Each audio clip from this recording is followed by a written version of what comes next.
welcome to the EnOcean Alliance booth at the Light+Building 2018 in Frankfurt, Germany. We're celebrating our 10th anniversary today.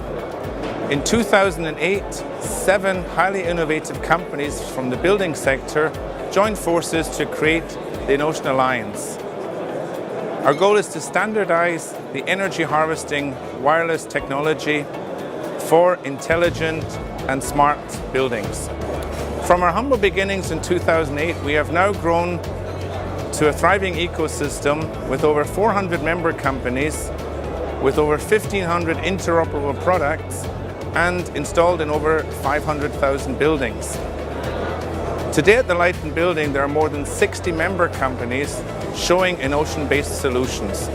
Today we are witnessing the technology further developing into cloud-based solutions in the internet, with smartphone, tablets, etc., which will form the base of the IoT.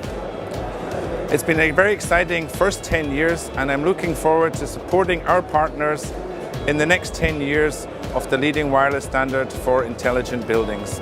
Thank you.